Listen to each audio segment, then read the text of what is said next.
ಸುದ್ದಿ ಇಂಚರ ವಾರ್ತೆಗೆ ಸ್ವಾಗತ. ಶಾಸಕ ಡಾಕ್ಟರ್ ಎನ್.ಟಿ. ಶ್ರೀನಿವಾಸ್ ಕರೆ. ಸಕಾರಾತ್ಮಕ ಮನೋಭಾವದಿಂದ ಮಾತ್ರ ಸರ್ವತೋಮುಖ ಅಭಿವೃದ್ಧಿ ಸಾಧ್ಯ. ಕೂಡ್ಲಿಗಿ ಸಮಾಜದಲ್ಲಿ ಪ್ರತಿಯೊಬ್ಬರೂ ಸಕಾರಾತ್ಮಕ ಮನೋಭಾವನೆಯನ್ನು ಅಳವಡಿಸಿಕೊಂಡಾಗ ಮಾತ್ರ ಸರ್ವತೋಮುಖ ಅಭಿವೃದ್ಧಿ ಹೊಂದಲು ಸಾಧ್ಯ ಎಂದು ಶಾಸಕ ಡಾಕ್ಟರ್ ಎನ್.ಟಿ. ಶ್ರೀನಿವಾಸ್ ಅವರು ಅಭಿಪ್ರಾಯಪಟ್ಟರು. ವಿಜಯನಗರ ಜಿಲ್ಲೆಯ ಕೂಡ್ಲಿಗಿ ಪಟ್ಟಣದಲ್ಲಿ ತಾಲೂಕಾಡಳಿತ ಹಾಗೂ ವಿವಿಧ ಸಮುದಾಯಗಳ ಸಹಯೋಗದೊಂದಿಗೆ ಆಯೋಜಿಸಲಾಗಿದ್ದ ಡಾಕ್ಟರ್ ಬಿ.ಆರ್. ಅಂಬೇಡ್ಕರ್ ಅವರ ಜಯಂತ್ಯೋತ್ಸವ ಕಾರ್ಯಕ್ರಮವನ್ನು ಉದ್ಘಾಟಿಸಿ ಅವರು ಮಾತನಾಡುತ್ತಿದ್ದರು.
ತಗೋತಾರೋ ಅಥವಾ ಮೈಲೇಶನ್ ತಗೋತಾರೋ ಅಥವಾ ಇಡೀ ಒಂದು ಟೀಮ್ ತಗೋತಾರೋ ನೋಡೋಣ.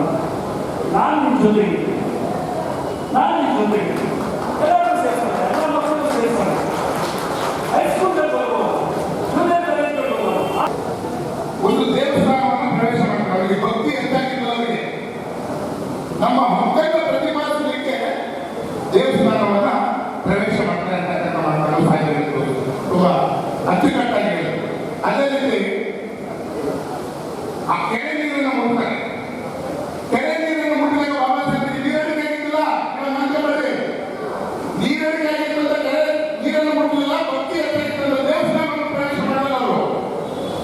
ಅವರಿಗೆ ಅವರ ಹಕ್ಕನ್ನು ಪ್ರತಿಪಾದಿಸುವ ಒಂದು ಅವಕಾಶ ಮಕ್ಕಳು ಇವತ್ತು ಅವರು ಅವರ ಪ್ರತಿಭೆಯನ್ನು ತೋರಿಸ್ತಾ ಇದ್ದಾರೆ. ಮುಂದಿನ ದಿನಗಳಲ್ಲಿ ಎಲ್ಲ ಸರ್ಕಾರಿ ಶಾಲೆ ಮಕ್ಕಳು ಸಮಾನತೆ ಆಗಬೇಕು. ಆ ಒಂದು ನಿಟ್ಟಿನಲ್ಲಿ ನಾವೆಲ್ಲ ಕೆಲಸ ಮಾಡಬೇಕು.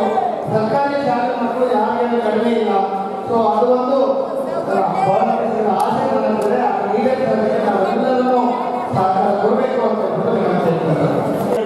ಅದನ್ನು ಜಾರಿಗೊಳಿಸುವವರು ಕೆಟ್ಟದಾಗಿದ್ದರೆ ಅದು ಕೆಟ್ಟದಾಗಿ ಪರಿಣಮಿಸುತ್ತದೆ. ಇದನ್ನೇ ನನಗೆ ಎಕ್ಸಾಂಪಲ್ ಆಗಿತ್ತು.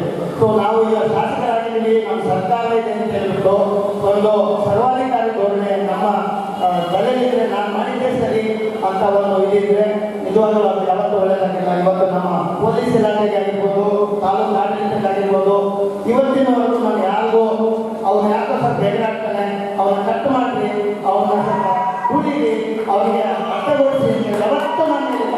ಯಾವತ್ತೂ ಏನು ತಪ್ಪಾಗ್ತಾ ಇದೆ ಅದನ್ನು ಸರಿ ಮಾಡಿ ಅಂದರೆ ಬಹಳ ಜನ ಲೀಡರ್ಸ್ ಹೇಳ್ತಾರೆ, ಇಲ್ಲ ಸರ್ ನಮ್ಗೆ ಅರ್ಥ ಆಗಲ್ಲ, ನಾವು ಸ್ವಲ್ಪ ಕಾಲ ಕಟ್ ಮಾಡಬೇಕು ಅಂತ ಹೇಳ್ತಾರೆ. ಆಯ್ತಾ, ಇದು ನಮಗೆ ಚಾಲೆಂಜ್ ಇದು. ಯಾಕೆಂತಂದ್ರೆ ಡಿಸ್ಟ್ರಕ್ಟಿವ್ ಮೈಂಡು ಎಷ್ಟೋ ನಮಗೆ ಈಗ ಕೆಲವು ಸಣ್ಣ ಪುಟ್ಟ ನೋವೆಲ್ಲ ಕಾಲದಲ್ಲಿ ಕೆಲವು ನೋವೆಲ್ಲ ಆಗ್ತಾ ಇದೆ ಅಂತ ಹೇಳ್ತಾ ಇದ್ದಾರೆ. ಅದನ್ನು ಸಂಘಟಿಸಂತ ಕೆಲಸ ನಾವು ಮುಂದಿನ ದಿನಗಳಲ್ಲಿ ಮಾಡ್ತೀವಿ. ಇಲ್ಲ ನಮ್ಮ ತಪ್ಪುಗಳು ಕೂಡ ಎತ್ತಿ ತೋರಿಸಿದಾಗ ನಾವು ಸರಿ ಮಾಡಿಕೊಳ್ಳೋದಾದ್ರೆ ನಮಗೆ ಅಹಂಕಾರ ಆಗಲೇ ಶುರುವಾಗಿದೆ ಅನ್ನೋದು ನನ್ನ ಭಾವನೆ. ಅದಕ್ಕೋಸ್ಕರ ನಾವು ಎಲ್ಲರನ್ನೂ ಒಳ್ಳೆ ರೀತಿಯಿಂದ ನೋಡಿ ಒಳ್ಳೆ ಕೆಲಸ ಮಾಡೋಕ್ಕೆ ರೀತಿ ಅವತ್ತು ಒಳ್ಳೆಯದೇ ಮಾಡ್ತೀವಿ ಅಂತ ಹೇಳ್ತಾ ಸಂವಿಧಾನದಲ್ಲಿ ಏನು ಒಂದು ಕೂಡ್ಲಿಗಿ ತಾಲೂಕಿನ ಅಭಿವೃದ್ಧಿಗೆ ಸಮಪಾಲು ತತ್ವವನ್ನು ನಾವು ಅಳವಡಿಸಿಕೊಂಡು ಈ ಮೂಲಭೂತ ಕರ್ತವ್ಯಗಳ ಸಾರ್ವಜನಿಕ ಆಸ್ತಿಯನ್ನು ರಕ್ಷಿಸುವುದು ಮತ್ತು ಮುಖ್ಯವಾಗಿ ವೈಜ್ಞಾನಿಕ ಚಿಂತನೆಗಳು, ವೈಜ್ಞಾನಿಕ ಮನೋಭಾವನ ಬೆಳೆಸ್ಕೊಳ್ಬೇಕನ್ನೋದು ನನ್ನ ಕಲ್ಕಲೆ. ಯಾಕಂದರೆ ನಮಗೂ ಮನೆ ದೇವರಿದೆ, ಆಯ್ತಾ, ನಮಗೂ ಎಲ್ಲ ದೇವರುಗಳು ನಂಬ್ತೀನಿ. ನಾನು ಪರಿಕಾಲದಲ್ಲಿ ಬೆಟ್ಟ ಹಾಕ್ತಿದ್ದೀನಿ, ಹಾಗೆ ನಾನು ಉಳಿದೀನಿ, ಅವೆಲ್ಲ ನಮ್ಮ ಮನೆ ಮಾತ್ರ ಇರಬೇಕು. ಆದರೆ ಇವತ್ತು ನಾನು ವೈಜ್ಞಾನಿಕ ಚಿಂತನೆಗಳನ್ನ ಅಳವಡಿಸ್ಕೊಂಡಿಲ್ಲ ಅಂತಂದರೆ ನಾನು ಡಾಕ್ಟರ್ ಆಗ್ತಿದ್ದಿಲ್ಲ, ನಾನು ಶಾಸಕರು ಆಗ್ತಿದ್ದಿಲ್ಲ. ಅದಕ್ಕೋಸ್ಕರ ನಿಮಗೆಲ್ಲ ನಾನು ಊರುಗಳಿಗೆ ಬಂದಾಗ ತಾವೆಲ್ಲ ಏನು ದೈವಕ್ಕೆ ದೇವರ ಬಗ್ಗೆ ಭಕ್ತಿ ಪರ್ವತ ತೋರಿಸ್ತಾ ಇದ್ದೀನಿ. ನಾನು ಈ ನನ್ನ ವಿದ್ಯಾರ್ಥಿ ಜೀವನ ಉದ್ದಾರದಿಂದ 45 ವರ್ಷದಿಂದ ನೋಡಿದಂಥ ಜಾತ್ರೆಗಳು, ಹಬ್ಬಗಳು, ಮದುವೆಗಳ 2 ವರ್ಷದಲ್ಲೇ ನೀವು ತೋರಿಸ್ಬಿಟ್ಟಿದ್ದೀರಿ. ಆಯ್ತಾ, ಅಭಿವೃದ್ಧಿ ಮತ್ತೆ ಮಾತ್ರನೇ ಆಯ್ತಾ. ವಿದ್ಯಾರ್ಥಿ ಅವರು ಶೈಕ್ಷಣಿಕವಾಗಿ ಅವರು ಎಷ್ಟು ಕಷ್ಟಪಟ್ಟು ಓದಿ ಇವತ್ತು ಒಂದು ಸನ್ಮಾನಕ್ಕೆ ಅರ್ಹರಾಗಿದ್ದಾರೆ. ಆದರೆ ನಾನು ವೈದ್ಯರಾಗಿ ನೋಡಿದ್ರೆ ಇಬ್ಬರಿಗೂ ತುಂಬ ಹಿಂಗೆ ರಕ್ತ ಇಬ್ಬರಿಗೂ ಇದೆ ಅಂತ ಇಬ್ಬರಿಗೂ ಆರೋಗ್ಯವಾಗಿದ್ದರೆ ಅವ್ರ ಕುಟುಂಬದ ಪರಿಸ್ಥಿತಿಯಿಂದ ಅವರ ಆರೋಗ್ಯ ಕ್ಷೀಣಿಸಿದೆ. ಆಯ್ತಾ, ಇದು ನಾವು ಎಷ್ಟು ಶೈಕ್ಷಣಿಕ ವಿಷಯವಾಗಿ ತಂದೆ ತಾಯಿಗಳು ನಾವು ಒತ್ತಡ ಕೊಡ್ತೀವಿ ಅಂದರೆ ನಾವು ಏನು ಓದೋದಕ್ಕೆ ಕೊಟ್ಟಷ್ಟು ಇಂಪಾರ್ಟೆನ್ಸು ನಾವು ಆರೋಗ್ಯಕ್ಕೆ ಕೊಡ್ತಾ ಇದ್ದೀವಿ. ಆಯ್ತಾ, ನಾನು ನಿಜವಾಗಿ ಭಾಳ ನೋಡಿರ್ತೇನೆ ನಮ್ಮೂರಿಗೆ ಕಾಟಲ್ಲಿ ಇವ್ರದಾಗಲಿ. ಆಯ್ತಾ, ನೋಡಿ ಅವರು ಪಾಪ ಎಷ್ಟು ನಿಜವಾಗಿ ನನಗೆ ಡಾಕ್ಟರು ನಮ್ಮೂರಲ್ಲಿ ಯಾವ ಅಲ್ಲಿ ಕೇಳಿಲ್ಲ ಓದನ್ನು ಆ ಒಂದು ಕಾಯಿಲೆ ಇರೋಂಥ ಮಕ್ಕಳನ್ನ ಮತ್ತು ವಿದ್ಯಾರ್ಥಿಗಳನ್ನ ಕಾಯ್ಕೊಂಡು ನೋಡಿದಾಗ ನಿಜವಾಗ್ಲೂ ಭಾಳ ನೋವಾಗ್ತಾರೆ. ನಿನ್ನೆ ಕೂಡ ಅರ್ಧ ಗಂಟೆ ನಮ್ಮ ಶಿಕ್ಷಣ ಇಲಾಖೆ ಮುಖ್ಯ ಕಾರ್ಯದರ್ಶಿಗಳು ಫೇಮಸ್ ಅಂತ ಅದನ್ನೇ ಮಾತಾಡ್ತೇವೆ ನಾವು. ಆಯ್ತಾ, ನಾವೆಲ್ಲ ನೆನೆಸ್ಕೊಳ್ತಾ ಇದ್ವಿ, ಅವರು ನೆನೆಸ್ಕೊಳ್ತಾ ಇದ್ರು. ಈಗ US ಇಂದ ಏನೋ ಅವಾಗ ಗೋಧಿ ಇದು ಬರೋದು ಉಪ್ಪಿಟ್ಟು ನಾವೆಲ್ಲ ಶಾಲೆಗಳಲ್ಲಿ ನಾವು ತಿಂತಾ ಇದ್ವಿ. 30 ವರ್ಷದಿಂದ 35 ವರ್ಷದಿಂದ ಅಂಥನ್ನ ತಿಂಗಳು ಪೌಷ್ಟಿಕಾಂಶಗಳ ಕೊರತೆಯಿಂದ ಎಷ್ಟು ಮಕ್ಕಳು ನಲುತ್ತಾ ಇದ್ದಾರೆ. ಇದಕ್ಕೆ ಪೌಷ್ಟಿಕಾಂಶಗಳ ಕೊರತೆ ಇದೆ ಅಂತೇಳಿ. ಸೊ ಶೈಕ್ಷಣಿಕವಾಗಿ ನಾವು ವಿದ್ಯಾರ್ಥಿ ಜೀವನದಲ್ಲಿ ಶಿಕ್ಷಣಕ್ಕೆ ಕೊಡಷ್ಟು ಮಹತ್ವವನ್ನು ಎಲ್ಲ ಮನೆಗಳಲ್ಲಿ ಆರೋಗ್ಯಕ್ಕೆ ಕೊಡಬೇಕಾಗಿದೆ. ಆದರೆ ಅಧಿಕಾರಿಗಳಿಗಂತಲೂ ಇದಕ್ಕೆ ಹೆಚ್ಚಿನ ಜವಾಬ್ದಾರಿ ವಹಿಸುವಂಥದ್ದು ಬಹಳ ಮುಖ್ಯ ಆಗಿರ್ತದೆ. ಸೊ ಇದಕ್ಕೆ ನಿಮ್ಮೆಲ್ಲರ ಒಳ್ಳೆ ಸಹಕಾರ ಬೇಕು ಅಂತಂದ್ರೆ ನಾವು ಕೇಳ್ತಾ ಇದ್ದೀವಿ. ಥ್ಯಾಂಕ್ ಯು ಮಕ್ಕಳೇ, ಥ್ಯಾಂಕ್ ಯು. ಇಬ್ಬರು ಆಮೇಲೆ ನಮ್ಮ ಕಂಪ್ನಿ ಕಾಣಬೇಕು, ನಿಮಗೆಲ್ಲ ಕಂಪ್ನಿ ಬ್ಲಡ್ ಚೆಕಪ್ ಆಗಬೇಕು, ನೀವು ಒಳ್ಳೆ ರೀತಿ ಟ್ರೀಟ್ಮೆಂಟ್ ನಿಮಗೆ ನಾವು ಕೊಡಿಸ್ತೀವಿ. ಆಯ್ತಾ? ಗೊತ್ತಾಯ್ತು.